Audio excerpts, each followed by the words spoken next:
እዙይ ድምጽ ራዲዮ ኤረናዩ ክቡራት ሰማዕትና ዕለታዊ ዜና እንሆ።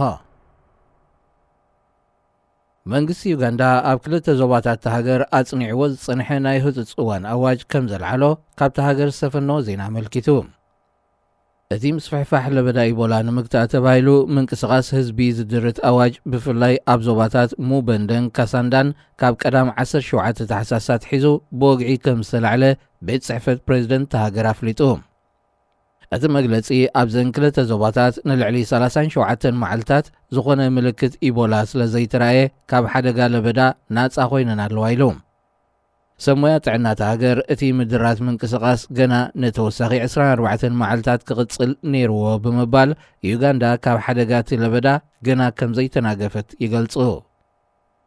ፕሬዚደንት ሙሰቨኒ ኣብ ዘውፅኦ ጋዜጣዊ መግለጺ ንለበዳ ኢቦላ ንምቁፅጻር ዝሰልጠኑ 3600 ክኢላታት ኣብ ተጠንቀቕ ክጸንሑ ምዃኖም ኣፍሊጡሎ። ለበዳ ሕማም ኢቦላ ዘይከም ኮቪድ-19 ብምትንኻፍን ካብ ኣካላት ብዝምንጩ ፈሰስቲ ነገራትን ዝመሓላለፍ ብምዃኑ ብቐሊሉ ክንቆጻጸሮ ክኢልና ክብል እዩ ፕሬዚደንት ሙሰቨኒ ዝገልጽ። ኣብዘን ዝሓለፈ ሒደት ኣዋርሕ ኣብ ዩጋንዳ 142 ሰባት ብሕማም ኢቦላ ከም ዝተጠቕዑ ክምዝገብ እንከሎ 56 ካብኣቶም ከም ዝሞቱ ይፍለጥ። ኣብ ሱዳን ሃንደበታዊ ምስዋር ሜጀር ጀነራል ኣሕመድ ዓብድርሒም ኣላህ ብዝምልከት ተጋራጫዊ ሓበሬታ ይመሓላለፍ ኣሎ። እቲ ኣብ ዞባ ብሉ ናይል ኣዛዝ ሰራዊት ዝነበረ ጀነራል ዝሓለፈ ሰሙን ሃንደበት ብምስዋሩ ምስቲ ብተኸታታሊ ኣብ ሱዳን ዝረአ ዘሎ ምስዋር ሰበስልጣን ዝተሓሓዝ ክኸውን ይኽእል እዩ ዝብል ጥርጣረታት ብሰፊሑ ይንገር። ጀነራል ኣሕመድ ዓብድርሒም ሓደ ካብቶም ከበድቲ ገበናት አንጻር ሰብኣውነት ፈጺሙ ተባሂሉ ዝኽሰስ ሰራዊት ሓለዋ ዶባት ዘቆሙ ወታደራውያን ሰበስልጣን እዮም። ኣብ መንጎ ዶባት ሱዳን ማእከላይ ኣፍሪቃን ጫድን ተመስሪቱ ዘሎ ሓድሽ ወታደራዊ ሓይሊ ነቲ ጀነራል ጨዊዎ ክኸውን ከም ዝኽእል ገለ ተንተንቲ ክገልጹ እንከለዉ ብስም ትካላት ምሕላው ኣብቲ ሃገር ኣትዩ ዘሎ ሩስያዊ ትካል ዋግነሪ ጨዊዎ ዝብል ትንታነታት እውን ብካልኦት ወገናት ይወሃብ።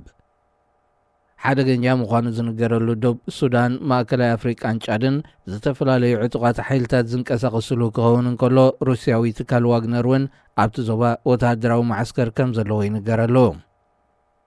መሐመድ ሓምዳን ዳግሎ ነቲ ተሰዊሩ ዘሎ ጀነራል ምስ መንግስቲ ጫድ ብምትሕባር ወታደራዊ ሓይሊ ከቕውም ይፍትናሉ ኢሉ ክኸሶ ብምጽንሑ ኣብ ምጭዋይ እውን ኢድ ኣለዎ ዝብል ትንተና ብማዕከናት ዜናት ሃገር ተዋሂብዎ ኣሎ። መንግስቲ ሱዳን ምስዋር ናይዚ ጀነራል ኣሕመድ ዓብድርሒም ኮነ ካልኦት ወታደራውያን ሰበስልጣን ብዝምልከት ዝኾነ ወግዓዊ መግለጺ ኣይሃበን። ሶማልን ኬንያን ጥሩፍ ጉጅለ ኣሸባብ ንምድምሳስ ብሓባር ብዝሓየለ ክሰርሓ ምዃነን ተሰማሚዐን። ሚኒስተር ምክልኻል ኬንያ ዓደን ድዋለ ኣብ ዝሃቦ መግለጺ ሃገሩ ኣብ ዶባት ኣጽኒዓቶ ዝጸንሐት መቆጻጸሪ ንጉጅለ ኣሸባብ ምንቅስቓሱ ከም ዝድረት ብምግባሩ ብዝሓየለ ክትቅጽሎ ምዃን ኣፍሊጡ። ኣብ ዝሓለፈ መዓልታት ፕሬዚደንታት ኬንያን ሶማልን ድሕሪ ዘካየድዎ ርክብ ፕሬዚደንት ዊልያም ሩቶ ኣብ ዝሃቦ ቃል ጸጥታን ሰላምን ቀርኒ ኣፍሪቃ ክወሓስ ሶማል ክትረጋጋእ ኣለዋ ብምባል አንጻር ኣሸባብ ዝግበር ቃልሲ ምስ መንግስቲ ሶማልን ሕብረት ኣፍሪቃን ብሓባር ክሰርሕ ምዃኑ ቃልኣት እዩ።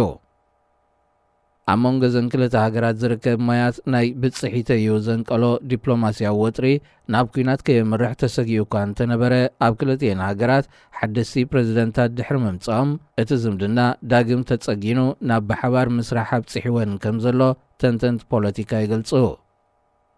ን16 ዓመታት ንሶማል ከናውፃ ዝጸንሐ ጥሩፍ ጉጅለ ኣሸባብ ንጎረቤት ሃገር ኬንያ እውን ብከቢድ ጸሊዋ ብምጽንሑ ኬንያ ኣብ ዝተፈላለየ እዋን ሰራዊታ ናብ ውሽጢ ሶማል ብምስዳድ ምስ መንግስቲ ሶማል ክትተሓባበር ጸኒሓ እያ። ክቡራት ሰማዕትና ዜና ኣብ ዝተፈጺሙሎ ሬድዮ ኤረና ሬድዮ ኤረና ካብ ከተማ ፓሪስ ዝመሓላለፍ ብኤርትራውያን ጋዜጠኛታት ዝዳሎ ነፃ ሬድዮ እዩ።